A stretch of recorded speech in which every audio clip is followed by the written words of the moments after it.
Ever since I was a kid, studying road maps, I wondered what it would feel like to stand at the end of a road. Here in Homer, I finally found out.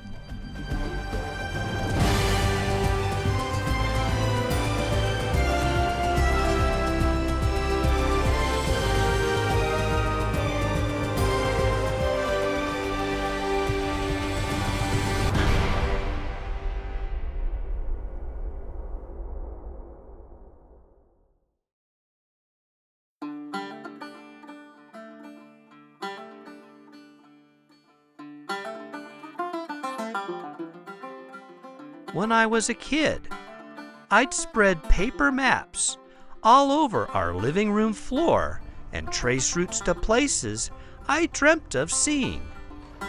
My dad always said our driveway connected to the first street that can take you anywhere in the world. And I believed him. Back then, I wondered what it felt like to stand at the end of a lonely road, staring into the unknown. Maybe that's why I love to travel, to explore, to see places I never imagined. Today, one of those childhood destinations becomes reality. We leave Seward behind and head toward the very end of a road I dreamt about as a kid.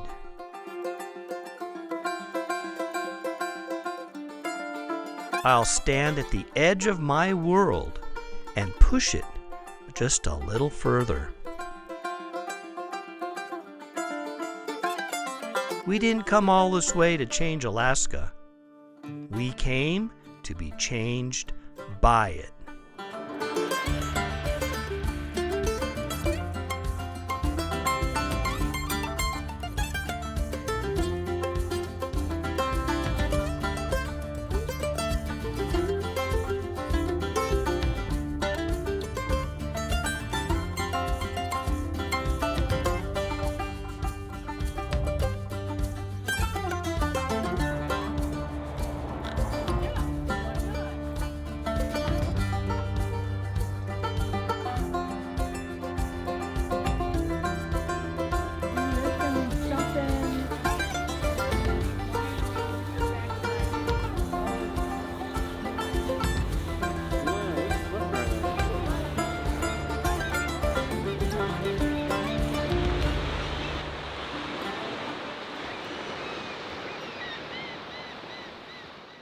Well, apparently this is the Ring of Fire, and we can see a couple of mountains in the distance, but the clear skies we had this morning are not here.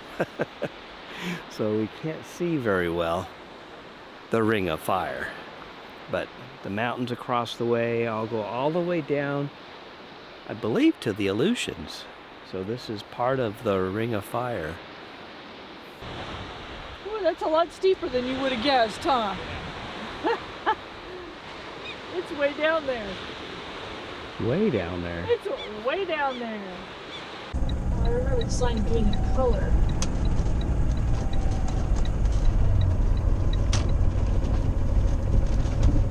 Oh yeah, that, oh my gosh, that's a view.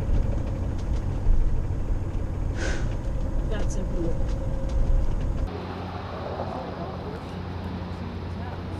Heck yeah, now this is a view. Uh-huh. This is it, man. There's a float plane. Oh, float plane, yeah. Yeah, you can barely see the end of the spit is right down there. Yeah, over here is a better view of the end of the spit. Way down there is the spit flatland. That's where we're camping for the next couple of days, aren't we? Yes, we are. Woo-hoo. Right down there. Look at those mountains.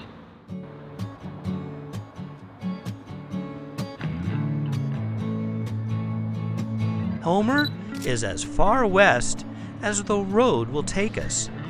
A narrow spit of rock and sand, alive with life, where the sea unfolds like a road to places the pavement cannot reach.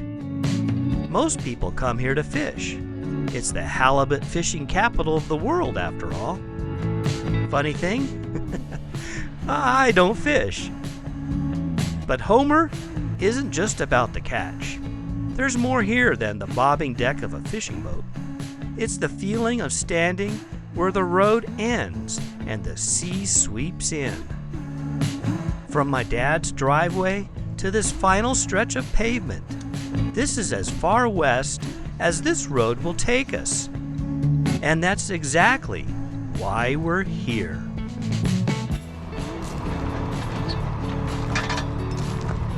So right now we're right across from 83, so we're real close. So this is going to be excellent. I gotta somehow. Yeah, maybe.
Well, this is it. This is the end of this piece of land called the Homer Spit. It's also the end of State Highway 1 This here is in as Alaska. far west as you can drive on Highway 1. Yeah.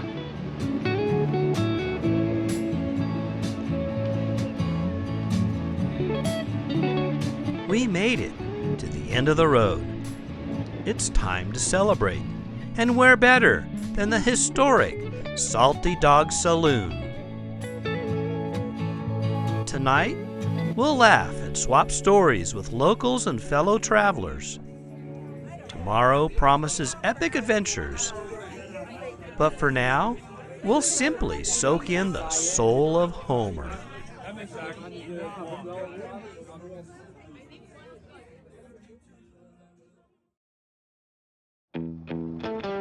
This morning, we're heading to Anchor Point, where something rare awaits. Giant tractors haul fishing boats right out of the water. A spectacle that seems impossible until you see it for yourself. This is how Homer survives, turning the edge of the map into a way of life. Every day the locals face the challenges of this rugged land, keeping life moving at the edge of the world. We made it here to Anchor Point. Just in time. They're about wrapping up getting all the boats out of the water, all the fishing boats. So we got here just in time to see the cool chaos of it all. It's kind of cool how they go out there with these big tractor things and get all the fishing boats out.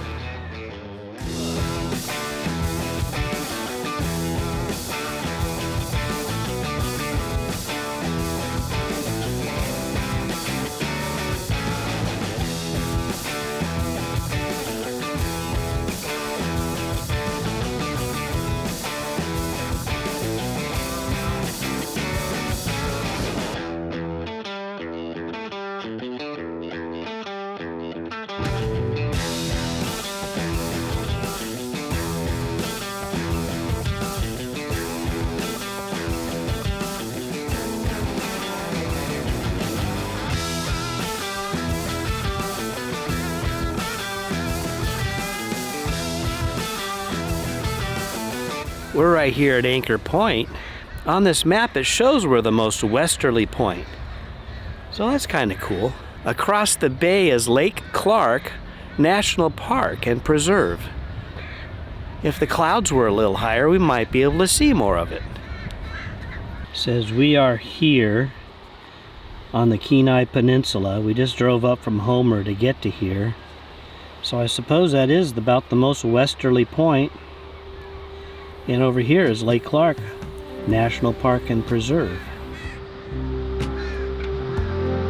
After the rush of the harbor, we head back towards camp, slowing down a little and letting the world unfold. A cliffside pullout opens the view like a map. From here, you can see the end of the road, but there's so much more beyond, waiting to be discovered. Real life doesn't match the imagination.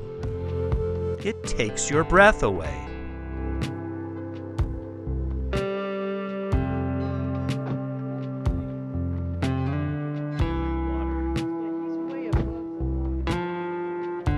Well, this little lake thing. You can see all the docks over there. He's on final or downwind. Yep, you watch. He's on downwind.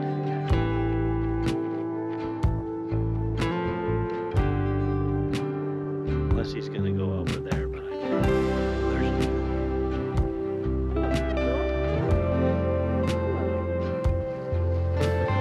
another eagle. Hello, eagle. Yep, the wildlife. Another one down there.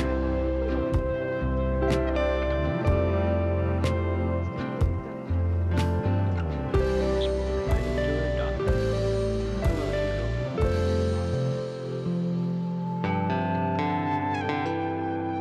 The farther south and west you go in Alaska, the more you realize the real frontier isn't up north. It's here, where land meets the sea. True remoteness begins beyond the end of the road. The sea can take you places no paved road ever could.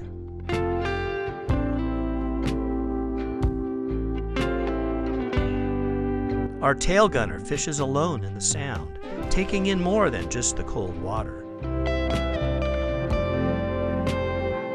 The glow of the midnight sun that never sets, snow-capped mountains rising above the calm sea. Tomorrow, we'll expand our horizon yet again with a Danny J adventure. But for now, I pinch myself and take it all in.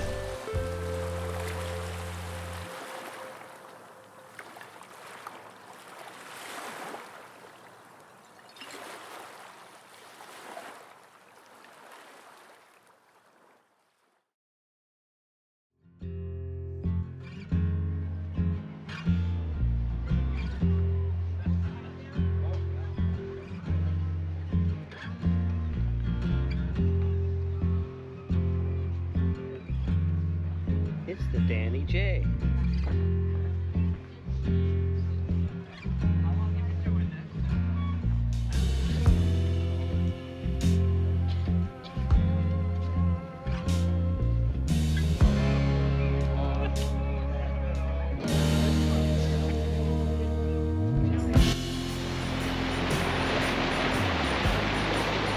Take about an hour, huh? About an hour. What are we on, Danny J? Danny J Tours. We are going across the bay. Let me look up where we're actually going.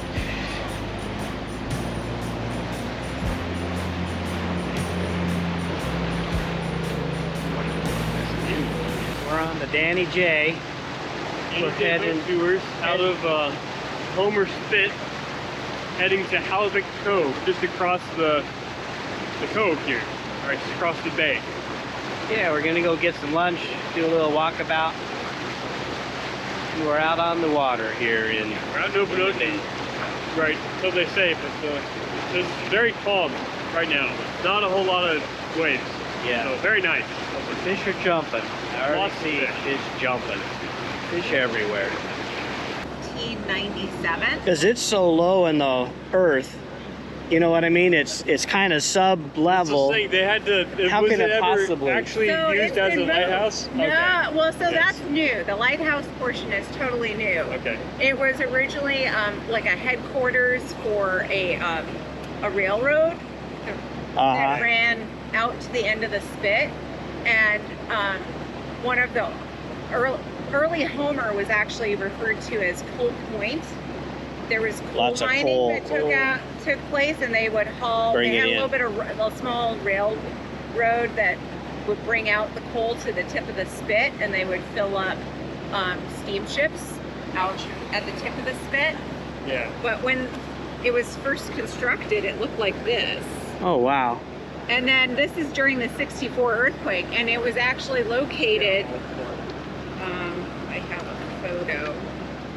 It was located out on the tip of the spit, out by Land's End. So this is after Way the out there. 1964 earthquake. Land's End's out here. It's Yeah. been remodeled a lot, but the Salty Dog was right behind it, Wow. and close to where our storage facility was. This was high tide after the earthquake.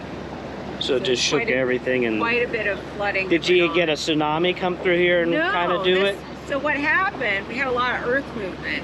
Okay. The tsunami So it didn't just hit us jiggled here, it. but the Homer Spit is made out of sand and gravel.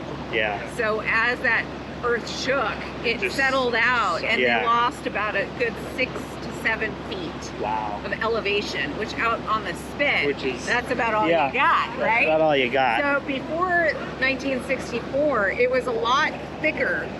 Spit was a lot wider. There was a little forest, green timbers. That's where the community, there was a community camping area out here. And they had just finished the brand new small boat harbor. And just like Wiped a it month out. before, and Wiped it it got out. wiped out. And so they had to rebuild that.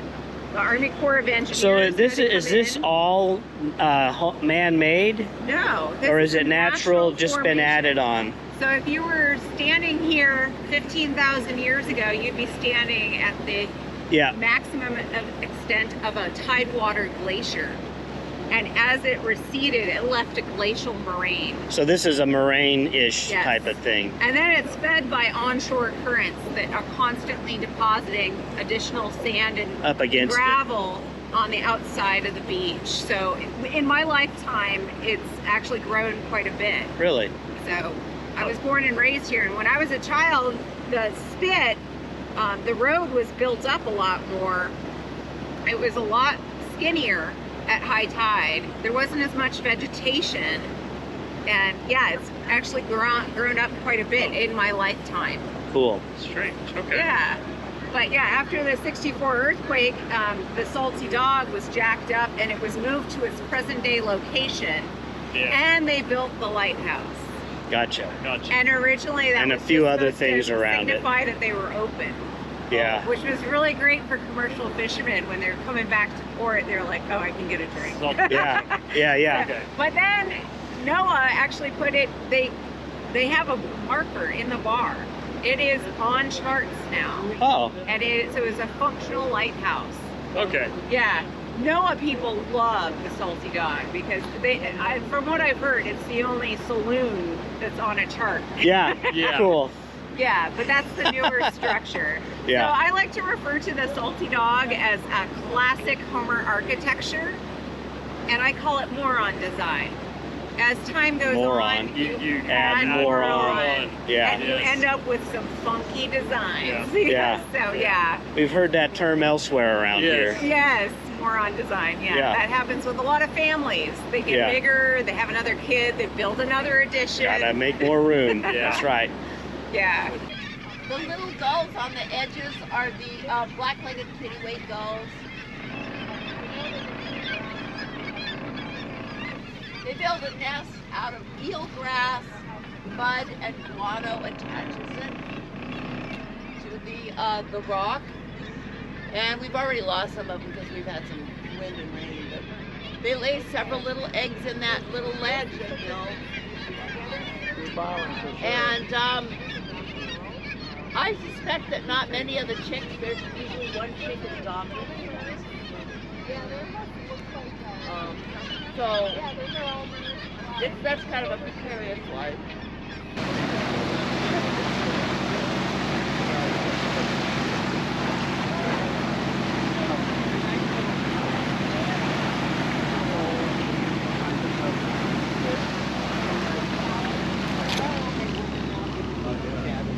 Yeah, well, they had that down there too, but they had the aquariums.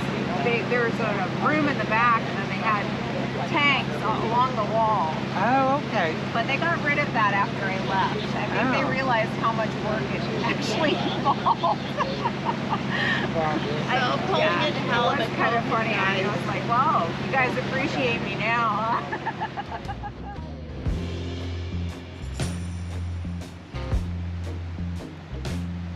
It's pretty up there. Perched precariously.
Kind of on top of it. So let's go on down to the lighthouse and see if we can see it, because right now it's right there. We can't see it because we're on top of it. Okay.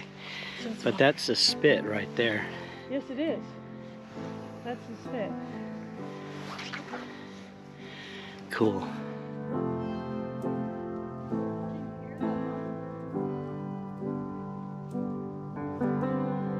So the lighthouse was that newish looking building as we came into the cove, I believe. Oh, was there? Yeah. It's like teeny. Yeah, it's not very big. Okay. Foliage has grown up a little bit.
1, 2, 3.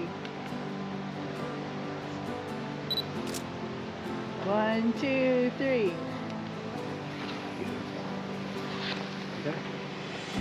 Found the arch just in time. It's a pretty little arch. Nice view from here.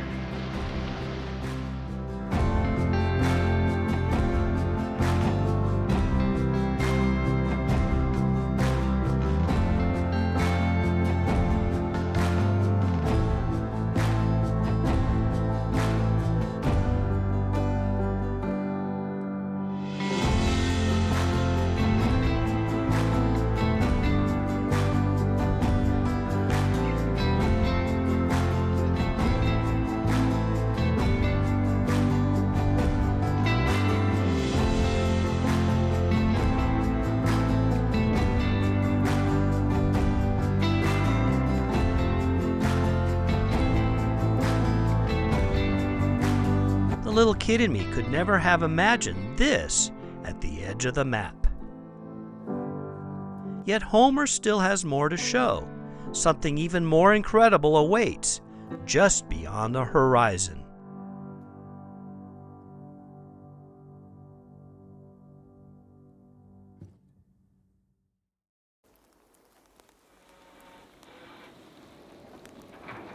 It was a wet morning when we caught a sea taxi and took a road I never imagined existed. I packed for a hike to a glacier begging to be discovered, setting out across the water, not knowing what wonders awaited.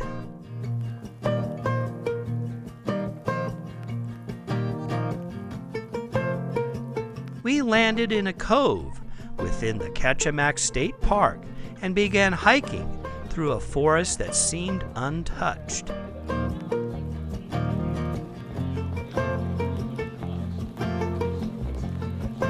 Anticipation dripped like the moss-covered trees that greeted us on that trail. It's a place I never imagined I'd see in real life.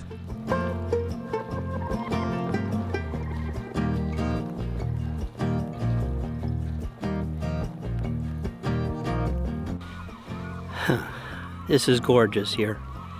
Even in the rain, it's gorgeous. Just started raining on us just a little bit. Cloud cover is kind of closing in, so we're seeing less and less. It was kind of lit up a little bit earlier, but it's kind of gotten dark, the whole ice field up there. So anyway, we're wandering around, enjoying the scenery here. This is a great hike, a good day hike, lots of fun, easy, super easy to get over here. And I absolutely love it. It's good.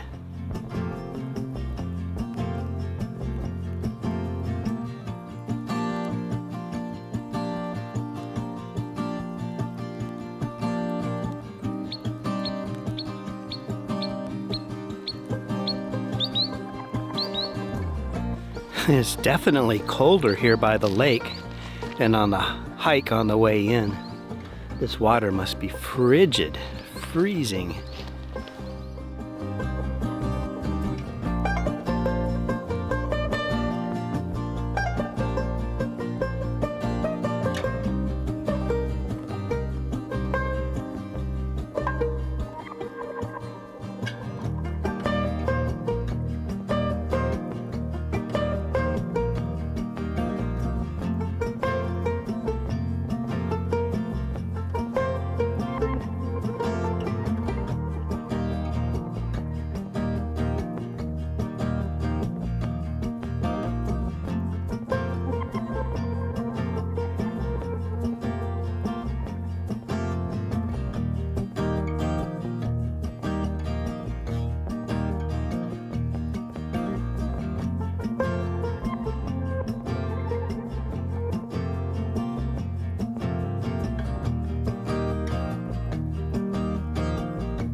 One last look.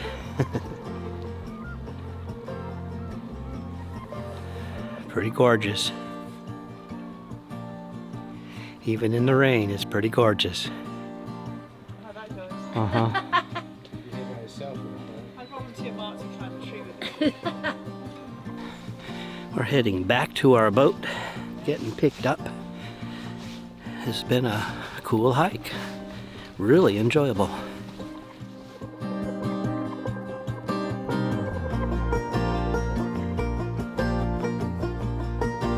The view on the way back's pretty spectacular too. Waiting in the rain for our sea taxi, I feel the same pull I knew as a kid, spreading maps across the floor. That curiosity about what waits at the end of the road. Homer answered that question with more than I ever expected. It opened up a world beyond anything I had imagined, where the road isn't always a line on the map. Sometimes it's just an idea, a path that can take you somewhere spectacular.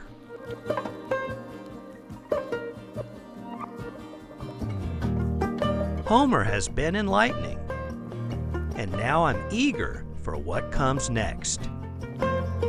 Our Alaskan Odyssey is far from over.